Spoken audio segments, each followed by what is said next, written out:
Seniors, how is everyone doing tonight? How you doing? Hope you're well. My name's Connor. If we haven't had the chance to meet, I hope quarantine is treating you well. Hope your hair is growing out nicely. Mine's getting pretty long. Need a haircut. Hope you're able to stay busy. Hope you're finding things, good ways to spend your time. I hope these senior session videos have been really good for you. I hope they've been adding value to you. Hope they've been helping you prepare for this next season of life that you're going into. I'm really excited for you. And man, I hope this summer is going to go. I'm really sorry for how this senior year is ending for you guys. But man, I'm really hopeful and believing that this next year for you is going to be great. What I want to chat with you about tonight is the hottest topic so far. Give me a drum roll. We're talking about sex. Yes. We are going to talk about sex over the next 10 or 15 minutes. Really what I want to encourage you in is, man, that there are really good things that can come from waiting. Like, how fun is that? How great of an idea does that sound? Like I said, no one ever. Yeah. But what I want to encourage you in really is that like there are good things that come from waiting. And what I hope for you is that you can step into this next season of life and say, you know what? I'm coming into this season of life with conviction. I'm coming into this season of life with belief and value. That waiting to have sex before I get married, that's important to me. I would really hope for that, because this is what I know, is that if that's something that you go into this next season of life with, your future self will be so grateful. Your future self will be so grateful how you spend these next 4 years if you go into them saying, you know what? This is a decision that I've made to wait and have sex before I get married. Now, I'm not going to spend the next 10, 15 minutes telling you that you should wait. If you've been in SM for any amount of time, we've had so many conversations about relationships and dating and sex, that, sex should be between one man, one woman, one marriage for one lifetime. And I just hope over the next few minutes that I can paint a picture for you of what happens when we wait. What happens, that we would consider that waiting, saying no to a moment, isn't just saying no, but it's actually saying yes to a bunch of other stuff. So what are those things that we're saying yes to? What are those things that we are choosing to do when we say no?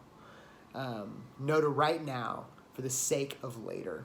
Okay, so that's what I want to share with you. Now, I want to read two passages to you. Number one, it's this passage in Hebrews. It says this, Hebrews chapter 12, verses 16 to 17. It's going to be on the screen for you. It says, "See that no one is sexually immoral or is godless like Esau, who for a single meal sold his inheritance rights as the oldest son. Afterward, as you know, when he wanted to inherit this blessing, he was rejected, even though he sought the blessing with tears. He could not change what he had done." We see this writer of Hebrews, he's saying, see to it, and nobody's sexually immoral or godless like Esau, who for a single meal, for a single bowl of soup, sold his inheritance. What's this talking about?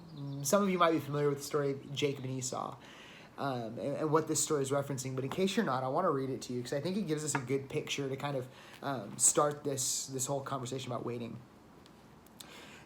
Genesis chapter 25 is where this story takes place. I'll read it and then I'll explain it. Genesis 25 verse 29 is where we'll be. It says this, "Once Jacob was cooking some stew, Esau came in from the open country famished. He said to Jacob, 'Quick, let me have some of that red stew, for I'm famished.' Jacob replied, 'First sell me your birthright.'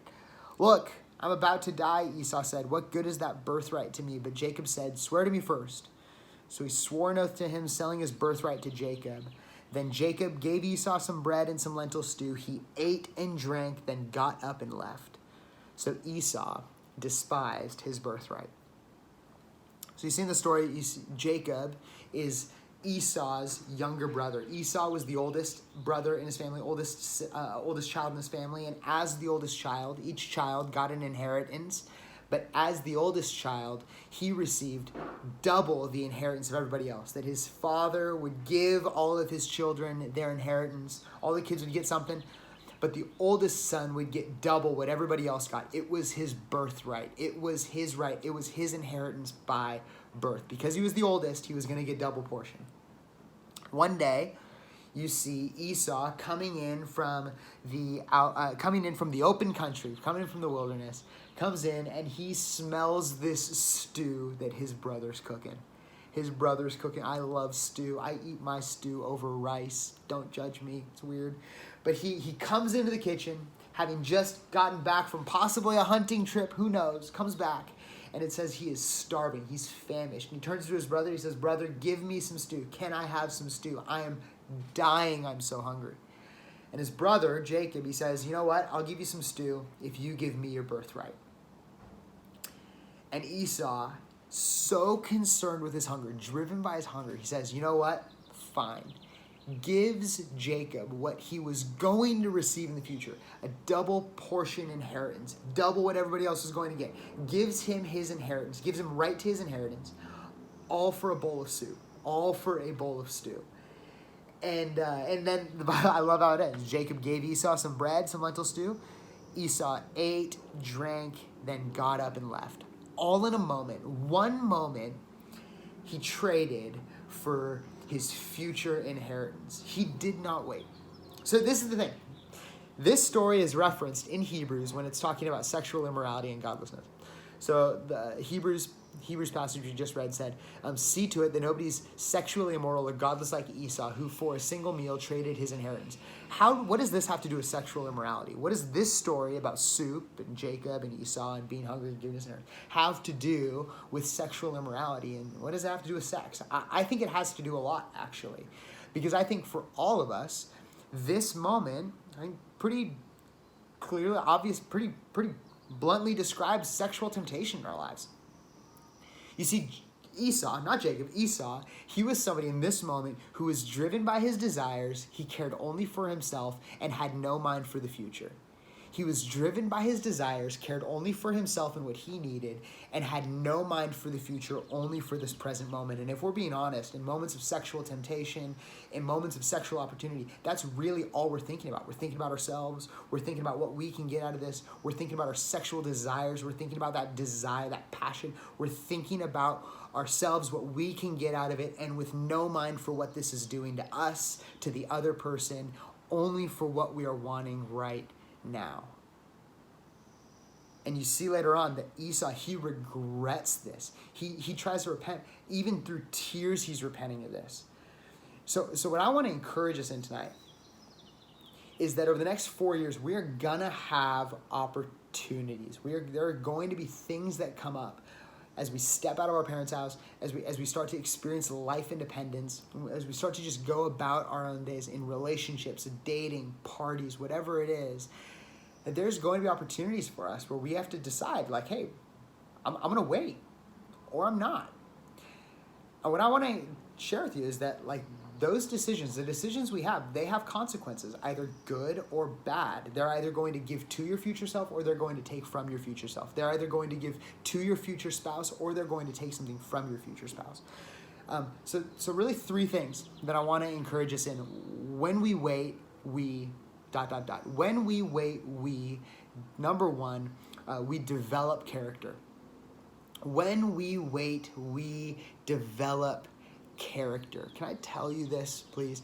It takes more maturity, it takes more strength, more character to say no than it does to say yes. We cannot, I just like cultural, like speaking specifically to guys right now, culture's message to guys is like, hey, be manly, go and just hook up, date. How the best story you got gets you the most points. But that's like not what being a man looks like. Being a man, being strong, both men and women, being strong, being a person of character, that takes self-control. It's harder to say no than it is to say yes. And I want to encourage each one of us that when we choose to say no, we are developing in ourselves self-control. We are developing in ourselves character. Would we be people of character? Would we be people of maturity? Would we be adults? Children live by their desires. Adults live by values. Would we be people who live by values and live off of self-control? Second thing that happens when we wait, that we learn to love. Second thing is that we learn to love. I think one of the biggest misunderstandings is that, man, in order to take our relationship to the next level, we got to get physical. In order to truly communicate the love that I have for this person, the feelings that I have for this person, we got to get physical. It's just not true. That there are better, that there are fuller, that there are more honoring ways to love somebody. If we're honest, physical love, that's cheap and easy love. Physical love, that's shallow love. Real love and care for somebody says, you know what? I love you for you. I love you for these reasons, not just for what you can do, not just for what I can get out of you, but for who you are. And this is I want to speak to this for a second. This is one of the biggest dangers of pornography. From what I've noticed, from what I've experienced, is that pornography, it will set you up to think that people are objects for your satisfaction. It'll set you up to think people are just there to fulfill desires that you have. And that's just not true. People are people. People are sons and daughters of God. And we ought to treat them as such. And it is honoring and loving to tell somebody, you know what, I love you so much that I'm actually going to wait. I love you so much that I'm actually going to commit myself to you long term, that this isn't just some fling, this isn't just some thing, but this is, I care more about who you are. I care more about you than I do about myself. I care more about you than I do about what I can get out of you. It is something, when we wait, we learn to love. When we wait, we learn to love others more than ourselves. So those two things, when we wait, we learn self-control, we practice, we develop character. And then the second thing, when we wait, we learn to love others. We learn to love others more than ourselves. And then the third thing is that when we wait, our future self will thank you. You see, there are consequences to every decision that we make. Good consequences or bad consequences. We will look back on these few years and either be grateful for the way that we lived or be filled with regret for the way that we lived, if we're being honest. Decisions that we make that we just say, man, I wish I didn't do that.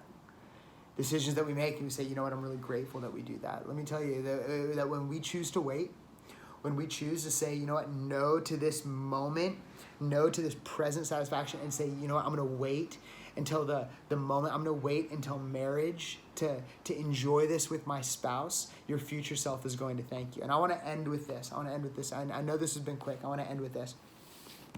Is that no matter where you are, whatever experience that you've had, I just want to speak to this, that the statistics are wild. Most of you, statistics say, have had sexual experiences up to this point.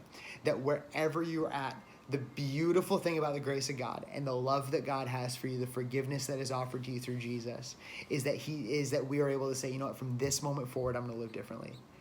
From this moment forward, I'm going to do things God's way. From this moment forward, I'm going to honor God with my relationships. From this moment forward, I'm going to step into the future that God has for me. I just want to encourage you in that, SM. We're going to go into a time of worship now. I'm praying for you. I'm thinking about you. And man, I would just love, if you have any questions, would you please ask your small group leaders?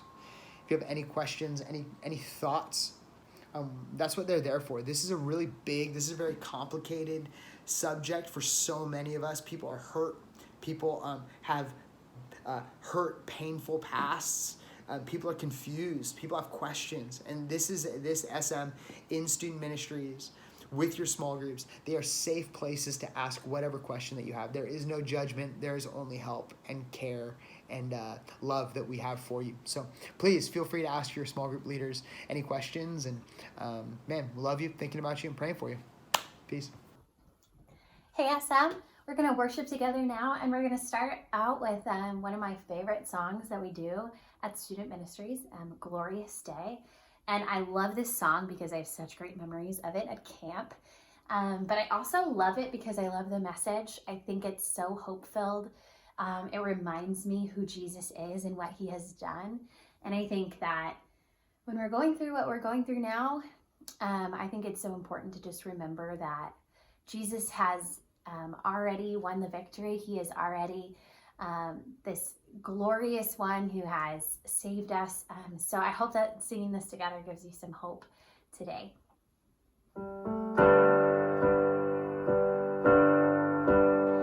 Was buried beneath my shame.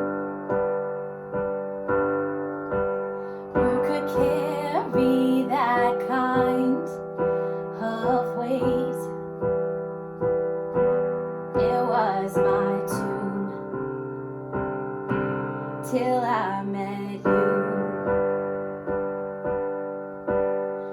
was breathing but not alive.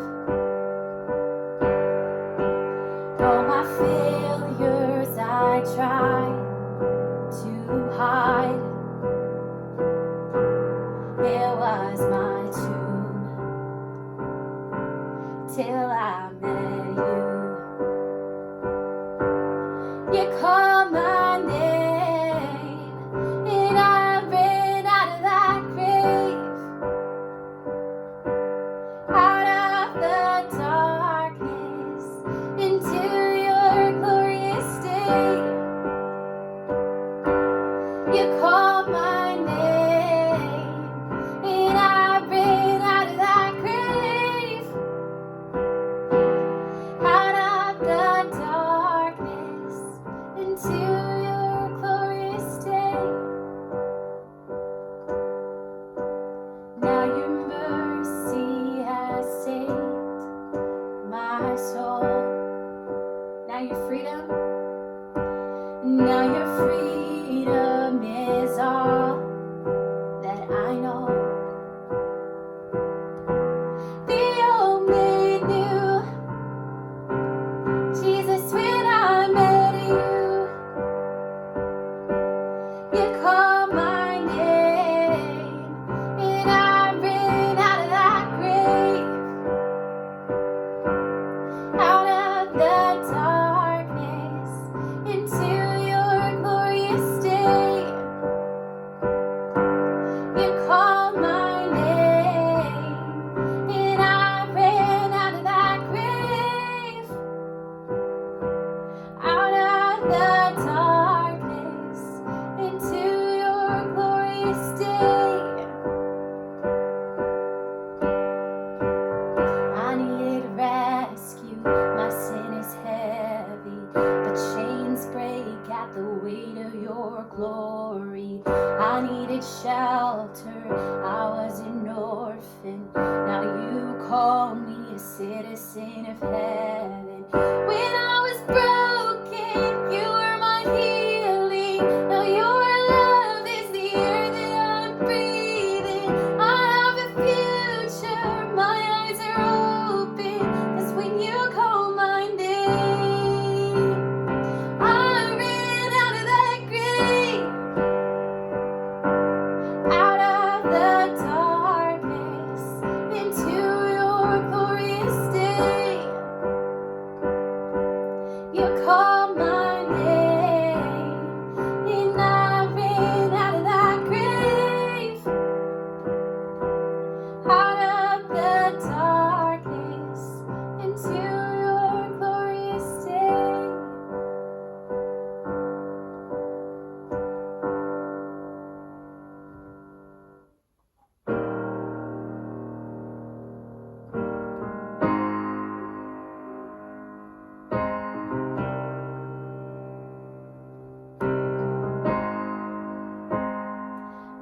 You walk into the room, everything changes. Darkness starts to tremble at the light that you bring. And when you walk into the room, every heart starts burning. Nothing matters more than just to sit here at your feet and worship you.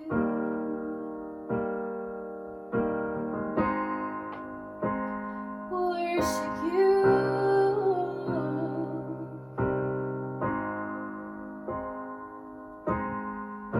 'Cause we love you and we'll never stop. Can't live without you, Jesus. We love you. We can't get enough. All this is for you, Jesus.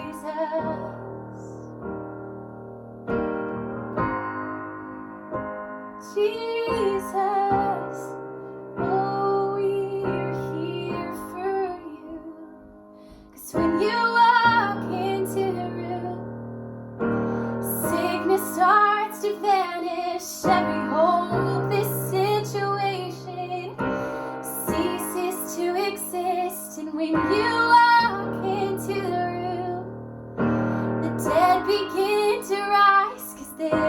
resurrection life in all you do.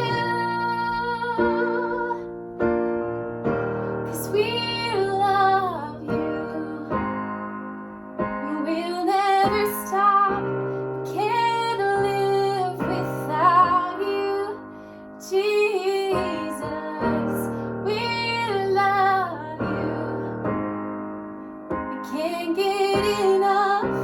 All this is for you, Jesus. We love you. We'll never stop. We can't live without you, Jesus. We love you. We can't get enough. All this is for you, Jesus. Come and consume, God, all we are. We give you permission. Our hearts are yours. We want you. We want you. Come and consume, God, all we are. We give you permission. Our hearts are yours. We want you. We want you.